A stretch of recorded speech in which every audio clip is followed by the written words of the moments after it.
Avant d'analyser vos données et construire des modèles de prédiction à partir de ces données, vous devez nécessairement importer vos données. Alors dans ce tutoriel, je vais vous montrer comment importer des données provenant de divers fichiers tels que des fichiers TXT, CSV et des fichiers Excel. Le principal outil que nous utiliserons dans ce tutoriel est la librairie Pandas. Alors, si tu es nouveau dans ma chaîne YouTube et que c'est la première fois que tu regardes l'une de mes vidéos, je t'invite à t'abonner et surtout activer la cloche de notification pour recevoir les notifications de mes prochaines vidéos et afin de ne rien rater. Sur cette chaîne, je te parle principalement de data science, de machine learning, de la programmation Python et plein d'autres choses, plein d'autres tutoriels, plein de formations sur l'analyse financière qui pourront t'intéresser. Alors, rejoins-moi très vite. Comme je le disais, nous allons utiliser la librairie Pandas. Pandas est une librairie qui permet de réaliser l'intégralité d'une analyse de données en manipulant des data frames.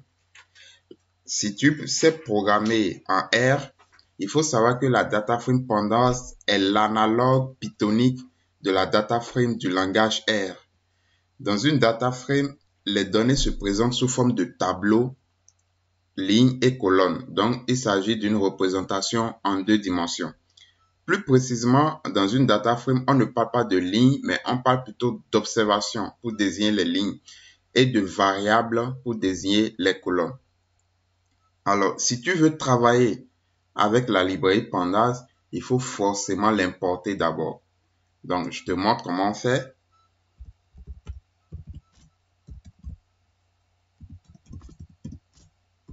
Donc, importe Pandas as PD et tu exécutes la cellule avec Shift Enter.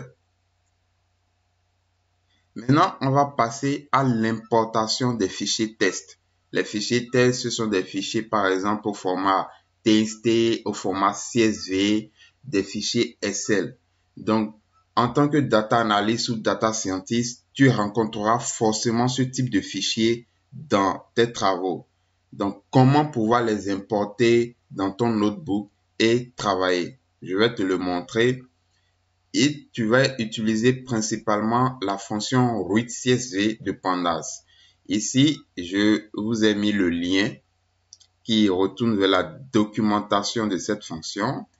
Il suffit de cliquer là et vous voyez, vous avez la documentation de la fonction Pandas readCSV, d'accord, de la fonction readCSV de la librairie Pandas.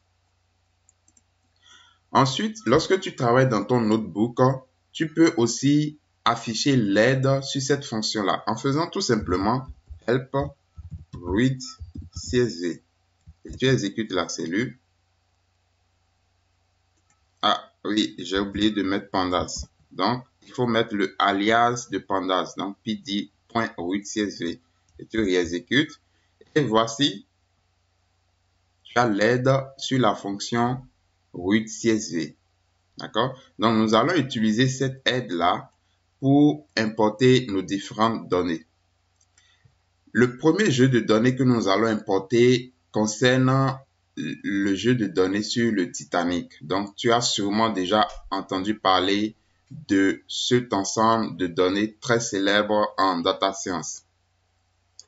Pour importer les données du Titanic, on va faire tout simplement, on peut nommer ça par exemple df égale pd read CSV et on va mettre comme argument, l'argument principal pour la fonction readCSV, l'argument qu'il faut forcément mettre, c'est cet argument-là, FilePath or buffer. Donc, je le copie, je fais égal et je copie le nom de mon fichier plus l'extension. Donc, ici, c'est un fichier CSV. Donc, Titanic.csv. J'affiche les 5 premières lignes de la data frame.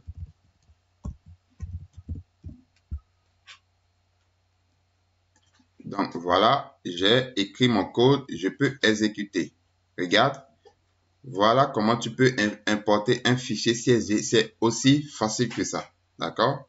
Je te rappelle que tu n'as pas besoin d'écrire l'argument. D'accord? Tu n'as pas besoin d'écrire le nom de l'argument. Donc, ainsi, tu pourrais juste écrire ce code-là. Donc, pd root csv titanic.csv. D'accord? Alors, je vais te montrer un autre cas que tu peux rencontrer. Par exemple, tu peux, au lieu d'avoir déjà le fichier en local sur ton ordinateur, tu peux avoir une URL, c'est-à-dire une adresse Internet qui te redirige vers ce fichier. Par exemple, ici, nous avons une URL qui nous amène vers le fichier titanic.csv. Et cette URL provient de mon compte GitHub.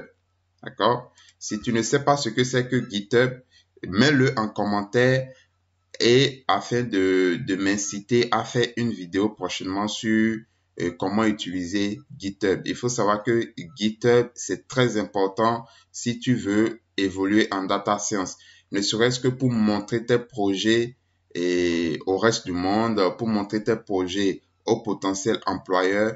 GitHub, c'est vraiment un incontournable.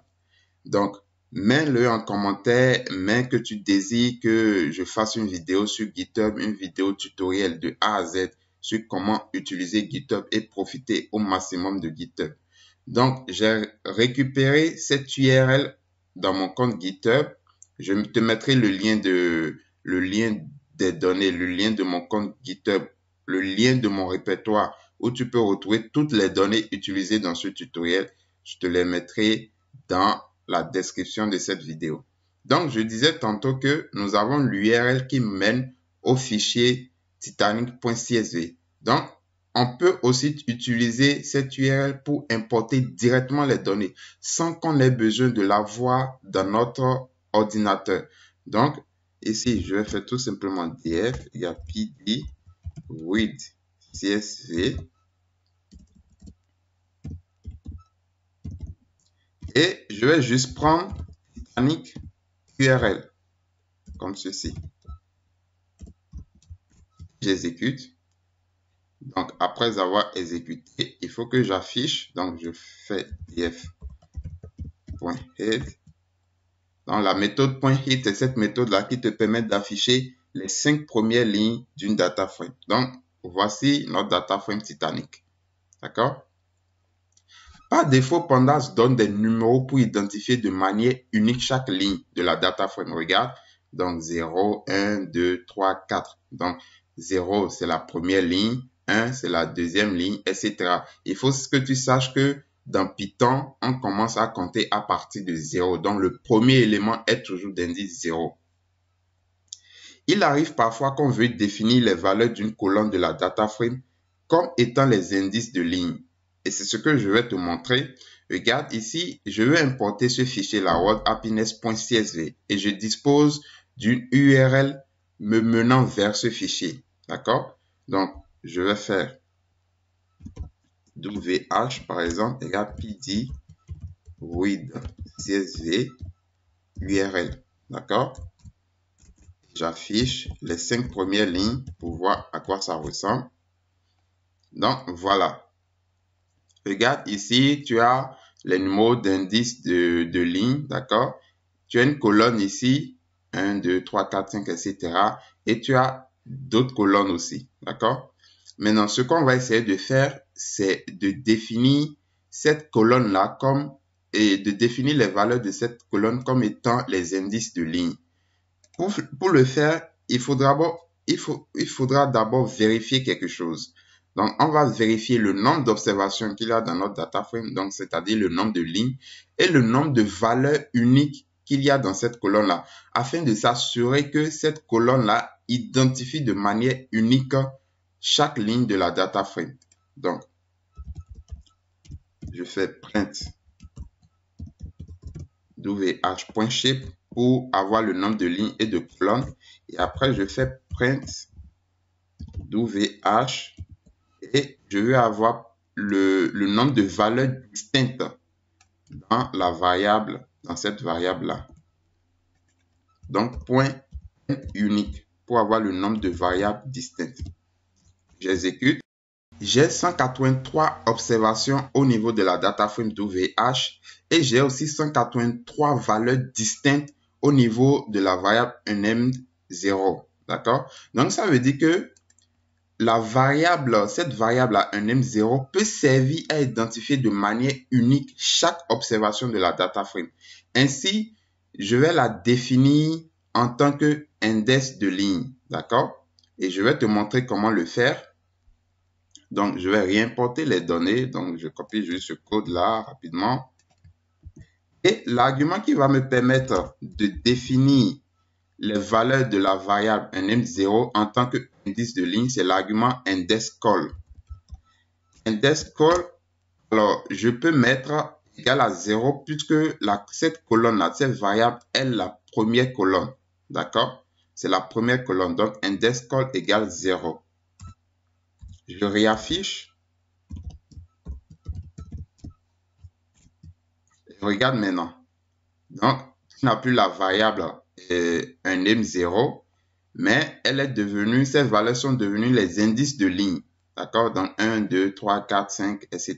D'accord? Regarde, 1, 2, 3, 4, 5. Ici aussi, pareil.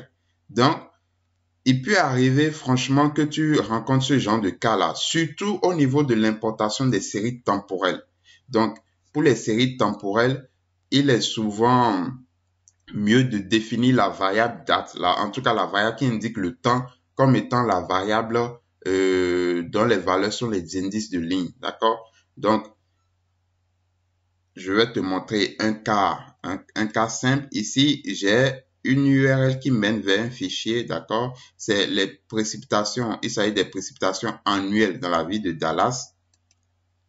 Je vais te montrer comment importer simplement cette donnée-là. Donc, on fait rainfall, par exemple, égale pd read CSV. D'accord? La fonction read CSV permet d'importer plusieurs types de fichiers test, plusieurs formats de fichiers test. Donc, c'est une fonction incontournable, d'accord, que tu dois vraiment maîtriser pour travailler en analyse de données avec Python. Donc, je mets seulement la variable définissant l'URL qui mène vers les données et je vais afficher maintenant cette donnée. Regarde, ici, tu as une variable année, d'accord, 2019, 2018, etc. Et tu as une variable totale qui donne la précipitation annuelle dans cette année-là, au niveau de la ville de Dallas. Maintenant, ce qu'on veut faire, c'est importer et changer, en fait, on veut définir les valeurs de la variable année comme étant les numéros qui identifient les indices de ligne, comme étant les indices de ligne tout simplement. D'accord? Donc, je vais mettre une cellule là, j'insère une cellule là et je vais réimporter les données, tu verras. Donc, ici, je mets tout simplement l'argument indexCall égale 0. D'accord? Parce que hier, c'est la première colonne. Donc, si tu connais le nom de la variable plutôt, tu peux le mettre. Donc, tu peux mettre ça, indexCall égale hier. Regarde ce que ça fait. Donc, ici, les valeurs de la variable hier sont devenues les indices de ligne. D'accord? Et elles identifient de manière unique chaque ligne de la data frame. L'argument passDate est aussi très utile pour l'importation de séries temporelles.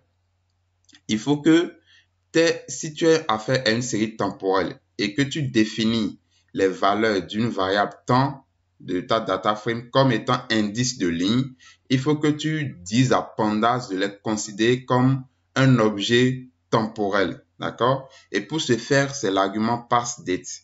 Donc, je vais te montrer un peu. Ici, cette URL concerne les données du Dow Jones. D'accord? C'est un indice boursier aux États-Unis de 2007 à 2017. C'est des données journalières. On va importer pour voir un peu à quoi ça ressemble. Donc, pd read CSV. Donc, on prend la variable définissant l'URL et après, on peut afficher les données. regarde, ici, tu as une variable date, d'accord? Donc, qui indique la date où ces valeurs-là ont été enregistrées. Donc, le 3 décembre 2007, d'accord? Parce que c'est year, month et day. Donc, année, mois, jour.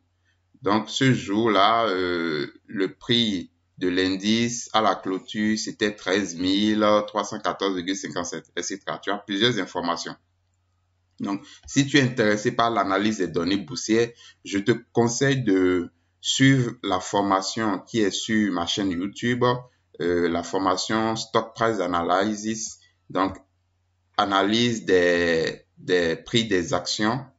Et cette formation pourra te permettre d'apprendre à utiliser plusieurs librairies très intéressantes pour l'analyse en finance. Et aussi, ça te permettra de savoir comment optimiser, par exemple, un portefeuille d'actions. Comment allouer tes fonds, d'accord, dans ton portefeuille d'actions. Est-ce qu'il faut mettre 20% de tes fonds à l'action Tesla ou 10% à l'action Amazon, etc. Donc, quand tu as un portefeuille d'actions comme ça, comment allouer ton capital à ce portefeuille-là pour optimiser ta rentabilité. Donc, cette formation est disponible gratuitement sur ma chaîne YouTube. Tu verras les vidéos dans la playlist Stock Price Analysis.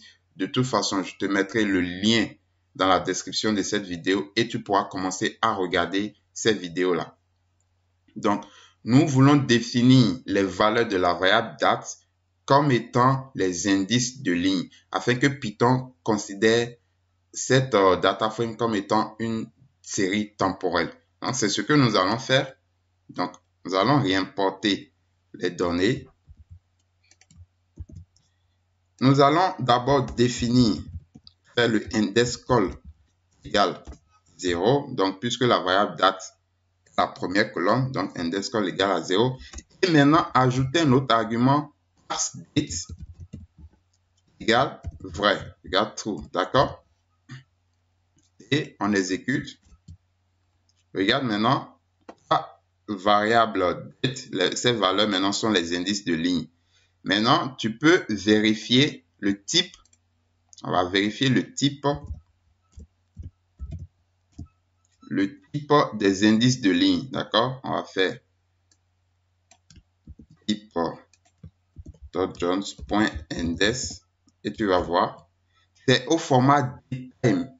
C'est au format datetime.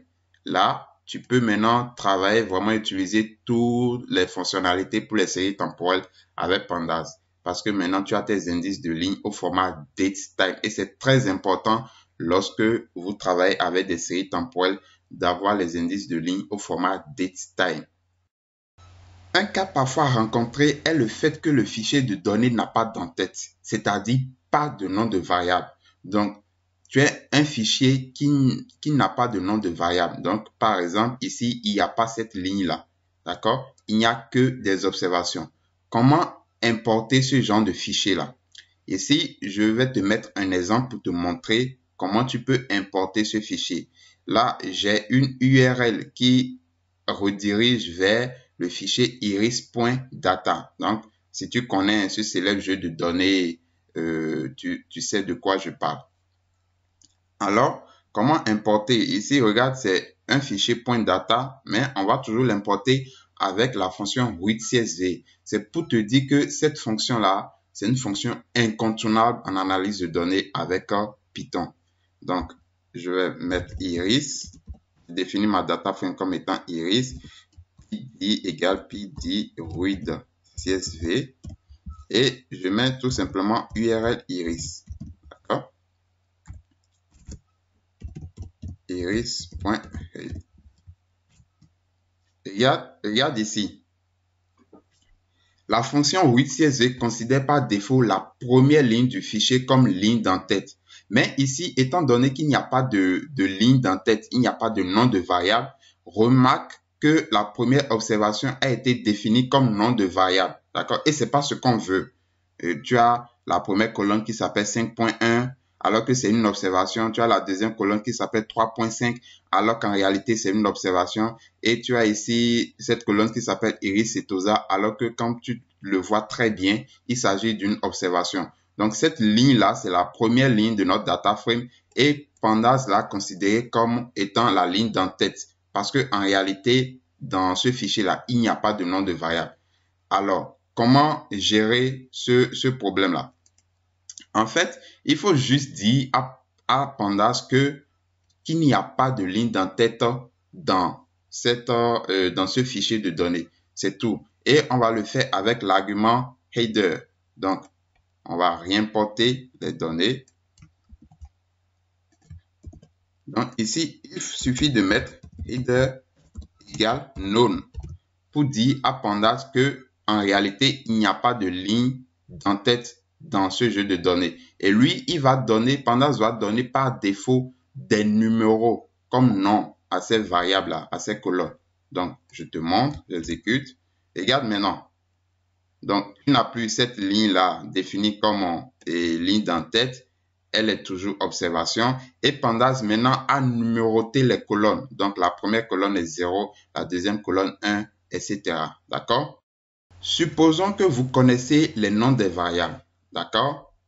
Voici comment tu peux spécifier ces noms dans l'importation du fichier Iris. Donc, on suppose que en réalité, tu connais le nom de chaque variable. Donc, supposons tu mets le nom de cette variable là dans une liste. D'accord? Donc, tu as longueur des sépales, largeur des sépales, donc voilà les caractéristiques des fleurs iris et tu as leur nom ici avec la variable classe. Alors, pour réimporter tes données, donc tu fais pd read l'URL, tu dis à Pandas que ce fichier de données n'a pas d'en-tête, mais que toi, tu as les noms de chaque colonne. D'accord? Donc, tu utilises l'argument names. Tu fais tout simplement égal iris names. Iris names étant la liste des noms de tes variables. Donc, il peut arriver qu'en travaillant, tu trouves un fichier, en fait, que tu es en train de travailler avec un fichier qui n'a pas d'en-tête. Si tu fais tes investigations, d'accord, et que tu trouves maintenant les noms des variables, tu les stockes dans une liste et en important le fichier, tu utilises l'argument names pour définir les noms de variables. On va exécuter la cellule et tu vas voir, regarde maintenant, je n'ai plus 0, 1, 2, 3, mais plutôt les noms des variables dans l'ordre. Donc, ici, au niveau de la liste, tu t'arranges que les noms soient véritablement dans l'ordre requis. Dans certains cas aussi, vous devez spécifier le délimiteur utilisé dans votre fichier test. Vous savez, les fichiers test ont des délimiteurs. Parfois, c'est la virgule, parfois, c'est le point-virgule, etc. Donc, il faut parfois spécifier ça. Jusque-là, on n'a pas utilisé cet argument, mais je vais te montrer un cas où tu auras forcément besoin de spécifier cela. Donc, ici, regarde, j'ai un fichier de données. Donc, voilà, j'ai l'URL ici. Et je vais importer ce fichier en utilisant la fonction pd read csv. Donc, je fais par exemple fiche égale pd read csv et je fais mon URL. Je mets mon URL. J'affiche les données. Donc, de toute façon, il faut d'abord que tu importes le plus simplement possible avec juste le chemin qui mène au fichier, d'accord? Tu importes le plus. Et lorsque tu as le résultat maintenant, si tu n'es pas satisfait de cette importation, de la manière dont les données se présentent, tu réimportes maintenant en mettant les arguments nécessaires, en ajoutant les arguments nécessaires. J'exécute. Regarde ici. Ça ne se présente pas du tout bien, d'accord? Déjà, apparemment, il n'y a pas d'en-tête, d'accord? En plus, les valeurs sont collées, quoi. Donc, il n'y a pas de séparation. Ça veut dire que le séparateur n'a pas été bien défini. Il ne prend pas en compte le séparateur par défaut. Il va falloir bien spécifier ce séparateur-là. Donc, c'est ce que nous allons faire en le réimportant. D'accord? On va ajouter le séparateur. Donc, ce fichier, c'est un fichier txt. Donc, on va mettre le séparateur. Donc, il faut aller regarder dans l'aide de la fonction read_csv pour voir les séparateurs possibles. D'accord? Donc, ici, le séparateur, c'est ça. Et tu exécutes. Regarde maintenant, les colonnes sont bien séparées maintenant. D'accord? Mais on n'a pas encore réglé le problème d'en-tête. Donc, j'ai fait mes investigations. J'ai trouvé les noms des colonnes. D'accord? Puisque ce lien-là, il s'agit d'un journal statistique où tu peux retrouver plusieurs données qui vont te permettre de t'entraîner en statistique. Et d'ailleurs, je profite pour te dire que j'ai une formation que je viens de créer en statistique pour la data science avec Python. Cette formation se fait en 2 étapes, la partie 1 et la partie 2. J'ai déjà conçu la partie 1 qui va concerner la statistique descriptive et la statistique inférentielle. Tiens-toi tranquille, il ne s'agit pas de théorie, mais plutôt de pratique. Donc, dans cette formation, tu apprendras beaucoup de choses en statistique, mais de façon pratique, purement pratique. Donc, tu as des activités résolues, des exercices corrigés et aussi tu as tous les codes utilisés lors de la formation, les fichiers notebook, les codes, commentaires, résultats. Je te mettrai le lien de cette formation dans la description de la vidéo et il faut absolument aller te faire former. C'est sur mon site afouda-datascience.com. Tu trouveras plusieurs autres choses, des tutoriels, des formations, des articles très intéressants qui vont t'édifier. Donc, n'hésite pas à aller jeter un coup d'œil sur ce site-là que je viens de concevoir afin de vous partager un peu de mes connaissances. Donc, on continue avec notre fichier. Ici, je disais tantôt que j'ai fait les investigations et j'ai retrouvé le nom des colonnes. Je les stocke dans une liste que j'ai appelée colonnes et maintenant je vais réimporter les données. Donc, je vais réimporter les données. Ici, comme tu le sais, je définis l'argument names égale la liste des colonnes, tout simplement. J'exécute et voilà, le tour est joué. Donc, voilà un peu les cas souvent rencontrés en importation de fichiers test avec la fonction read_csv. Donc, en travaillant en data science, en data analyse, tu vas toujours rencontrer au moins l'un de ces cas-là. Donc, n'hésite pas à revenir regarder la vidéo à chaque fois que nécessaire. Maintenant, passons à l'importation des fichiers Excel. Donc, Excel, que tu le veuilles ou non, Excel est omniprésent dans notre quotidien. Donc, ça, c'est clair. On ne peut pas se passer d'Excel. De ce fait, tu auras forcément traité avec des feuilles de calcul Excel. Donc, dans ton entreprise, peut-être s'ils n'ont pas encore des infrastructures de type système de gestion de base de données relationnelles ou non relationnelles, ils vont forcément travailler avec des fichiers Excel. Donc, comment toi, tu vas importer ces fichiers Excel-là en tant que data frame dans ton notebook Jupyter, par exemple, pour faire tes analyses. Donc, je vais te montrer comment le faire de façon pratique. Déjà, je te mets encore une fois le lien vers la documentation de la fonction read_excel qu'on va utiliser. Donc, je clique dessus pour vous montrer. Donc, regarde, c'est la fonction read_excel. Pour tout ce que tu as comme fichier Excel, c'est avec cette fonction que tu vas les importer. Et aussi, comme on l'a fait pour la fonction read_csv, tu peux afficher déjà dans ton notebook, tu peux afficher l'aide sur la fonction read_csv.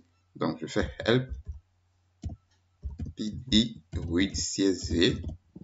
J'exécute. Regarde, tu as l'aide, tu as toute la documentation là en même temps. D'accord? Donc, voilà, tu as les arguments, leur définition, etc. Et tu l'utilises pour travailler. Ici, je vais importer le fichier devcoder server ls, c'est un fichier Excel que j'ai en local. De toute façon, je te mettrai le lien dans la description de la vidéo pour que tu puisses reprendre tout ce que j'ai fait durant ce tutoriel-là. Donc, je vais le nommer par exemple sondage, puisqu'il s'agit d'un sondage. D'accord? Pd read Excel. Et je mets tout simplement le nom du fichier plus l'extension. D'accord? Et j'affiche sondage.head. J'exécute. Voilà. De la même façon pour les fichiers test, quand tu n'as aucune idée de comment se présente ton fichier de données, tu l'importes de la manière la plus simple possible en mettant seulement le chemin qui mène vers ton fichier, tout simplement dans ta fonction. Et après, maintenant, tu regardes et tu vois, est-ce que c'est satisfaisant, ton importation est satisfaisante. Et comme on le voit ici, c'est pas du tout satisfaisant. Les choses sont mélangées. Apparemment, il n'y a pas de nom de colonne. On ne sait pas comment le truc se présente, quoi. Donc, c'est pas du tout satisfaisant. Alors, je te conseille pour les fichiers Excel quand même de les ouvrir préalablement avec le logiciel Excel, d'accord? Forcément, aujourd'hui, Excel est utilisé par tout le monde, afin de savoir comment bien l'importer dans Pandas. Donc, tu ouvres ton fichier, tu regardes comment ça se présente. Est-ce qu'il faut sauter 2 ou 3 lignes? Est-ce qu'il faut faire ci? Est-ce qu'il faut faire ça? Comme ça, tu pourras bien faire ton importation. Lorsque j'ai regardé ce fichier dans Excel, j'ai vu en fait que les données commencent à partir de la 3e ligne. D'accord? Donc, les 2 premières lignes, je dois les supprimer de mon importation. Et c'est ce qu'on va faire. L'argument qui te permet de le faire, c'est l'argument Skype rows, d'accord, qui indique le nombre de lignes à sauter en comptant à partir de la première ligne qui est d'indice 0. Donc, je te répète, le premier élément, c'est 0 dans Python. Dans R, par exemple, le premier élément, c'est 1. Mais dans Python, le premier élément, c'est 0. Il faut toujours garder ça en tête. Donc, je vais réimporter mon fichier de données en lui disant de sauter les 2 premières lignes. Donc, je vais nommer ça sondage 2, par exemple, sondage 2. Et je mets ici rose égale à 2. Donc, comment j'ai su que c'est les 2 premières lignes que je dois sauter?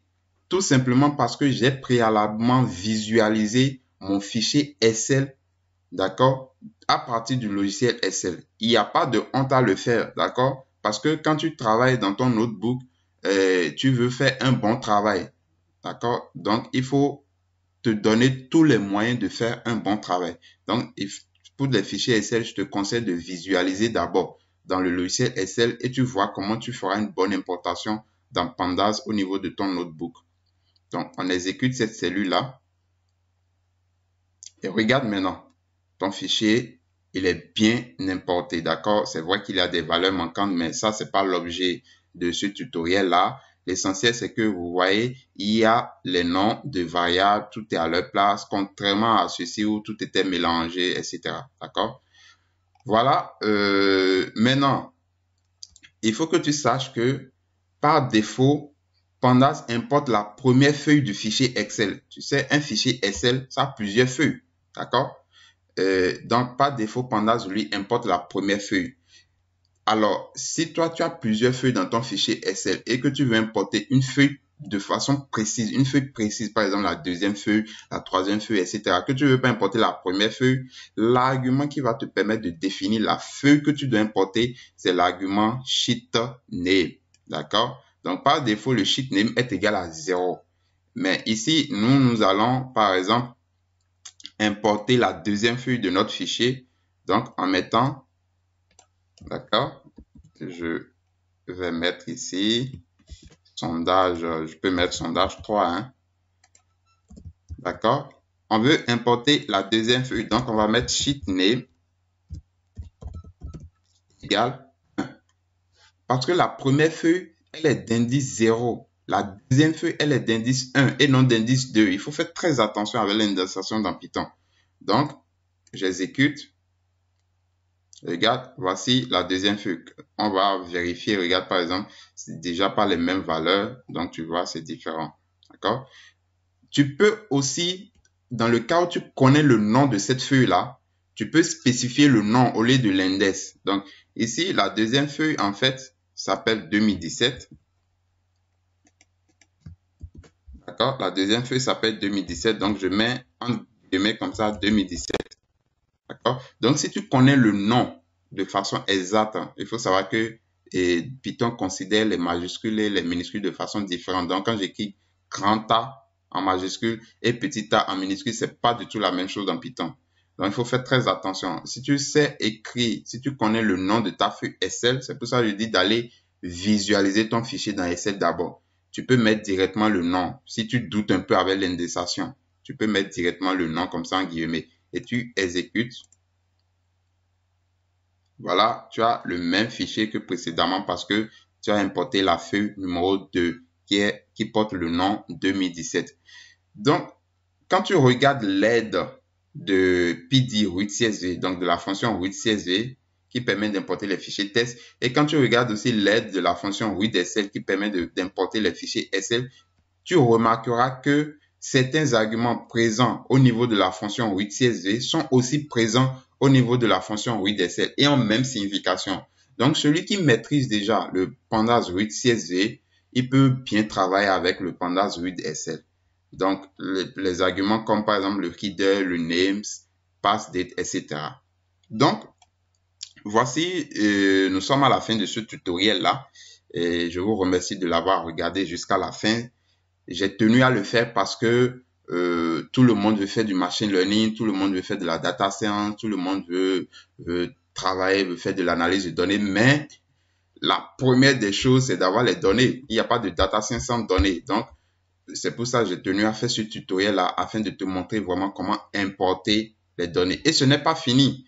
Dans un prochain tutoriel, je te montrerai comment travailler directement dans ton notebook, comment tu peux travailler directement avec les bases de données relationnelles, type par exemple MySQL, SQLite,